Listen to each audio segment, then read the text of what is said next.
जोहार गे गाते को नवा वीडियो रे आपे को सगुन दाराम मेनाआ तेहेन्या वीडियो रे दो बुन नेल न्यामा झारखंडी डोमेसाइल प्रारूप रेना दोसार वीडियो देला बुन तबे वीडियो बुन एहब लेगे।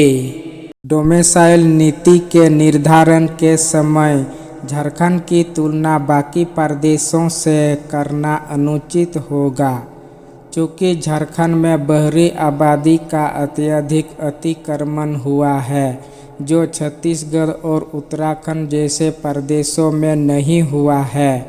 आज़ादी के बाद बिहार के भीतर झारखंड क्षेत्र लगभग आधी शताब्दी तक अतिरिक्त उपनिवेशी शोषण की परिस्थितियों को झेलने को मजबूर था।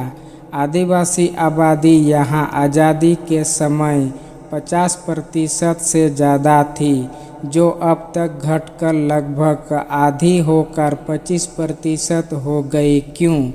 क्योंकि आदिवासी को लगातार विस्थापन पलायन के लिए मजबूर किया गया और कल कारखाने, नगर, खदान, डैम आदि के नाम पर अत्यधिक बहरी आबादी की बाढ़ को यहाँ लाया गया। लगभग 30 लाख हेक्टेयर आदिवासी जमीन विकास के नाम से छीनकर लगभग 30 लाख आदिवासी आबादी को विस्थापन किया गया। छोटी बड़ी सभी नौकरियों में बहरी काबिज हुए और झारखंडी नगण्य थे। अतः झारखंड में डोमेसाइल नीति निर्धारण का मकसद यदि झारखंड अर्थात आदिवासी मूलवासी को विस्थापित करने की बजाय फिर विस्थापित करना होगा तो यह एक ऐतिहासिक अन्याय होगा, अपराध होगा, अलग प्रांत आंदोलन के शहीदों का अपमान होगा। अतः झारखंड में झारखंडी डोमिसाइल बने, जो छत्तीसगढ़ और उत्तराखंड से अलग और पूर्व में हुए क्षति की पूर्ति करने वाला हो। झारखंडी डोमिसाइल अर्थात आदिवासी मूलवासी के अस्तित्व, पहचान और हिस्सेदारी की रक्षा करना। झारखंडी डोमिसाइल को परिभाषित करने के पीछे मूल मकसद झारखंडी जन अर्थात आदिवासी मूलवासी को हर हाल में न्याय देना होना चाहिए, क्योंकि संविधान, कानून और मानव अधिकारों का घोर उल्लंघन कर झारखंडी जन के साथ आज़ादी के बाद अब तक अन्याय, अत्याचार, शोषण हुआ है। यह झारखंड प्रदेश निर्माण के बाद भी जारी है। थाना, पुलिस, ऑफिस, कोर्ट, शिक्षक, वन विभाग, व्यवसाय, मीडिया कंपनी आदि में झारखंडी नगण्य है। बिहार से झारखंड को अलग करने का मकसद केवल तथाकथित विकास अर्थात पानी, बिजली, सड़क, स्कूल, अस्पताल आदि बनाना नहीं था, बल्कि झारखंडी जन को उनके अस्तित्व, पहचान और हिस्सेदारी के साथ विकास में भागीदारी बनाना है। क्या झारखंडी जन को सरकारी, गैर सरकारी नौकरी देना विकास नहीं है? यह झारखंडी जन का दुर्भाग्य है कि अनुच्छेद 16(3) के बावजूद स्थानीय निवासी को नौकरी पाने का मौलिक अधिकार नहीं है। बहरी आबादी को रोकने के लिए निर्मित मौलिक अधिकार 19(5) भी लागू नहीं है। नतीजा आदिवासी आबादी का घटना।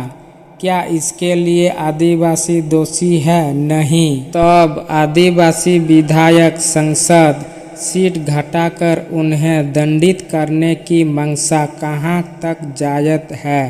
संविधान की 5वीं अनुसूची, CNT, SPT कानून, पैसा कानून, वन अधिकार कानून आदि लागू नहीं होने से झारखंडी जन का जल, जंगल, जमीन के बगैर मर्यादा के साथ जीने का मौलिक अधिकार अनुच्छेद 21 भी निरर्थक साबित हो रहा है। झारखंडी जन के भाषा, संस्कृति को बचाने का मौलिक अधिकार अनुच्छेद 29(1) भी मृतप्राय है। जिसका प्रतिफल यूनिसेफ की ताज़ा रिपोर्ट 13 मई 2013 को रांची में जारी। झारखंड के 96% बच्चे झारखंड जो प्रारंभिक स्कूलों में पढ़ते हैं हिंदी भाषा नहीं समझते हैं और शिक्षक बच्चों की भाषा नहीं समझते हैं, तब झारखंडी बच्चों के लिए शिक्षा के अधिकार का क्या होगा। धर्म की रक्षा बना मौलिक अधिकार अनुच्छेद 25(1) के बावजूद सरना धर्म कोड की सरकारी मान्यता नहीं है। बदहाल झारखंडी।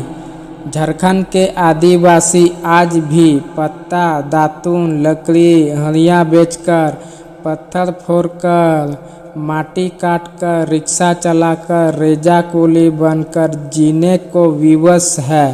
पेट पालने के लिए निरंतर पलायन को मजबूर है। पुलिस प्रशासन की क्रूरता और नक्सली हिंसा के बीच पिसने को मजबूर है। देश में और झारखंड में चालू अमीर और विदेशी परस्त विकास का मॉडल झारखंडी जन को मालिक नहीं भिखारी बनाने को मजबूर कर रहा है।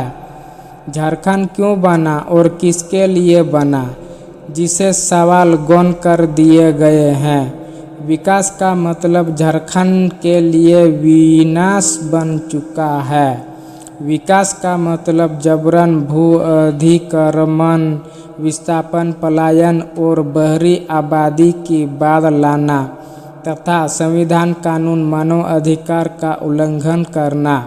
लंबे संघर्ष के बाद झारखंड मिला है, मगर झारखंडी डोमिसाइल के बगैर यह आदिवासी मूलवासी के लिए निरर्थक साबित हो रहा है। माने झारखंड को गैर झारखंडी चला रहे हैं। झारखंडी डोमिसाइल लागू कर इसे सार्थक बनाने का आखिरी मौका है।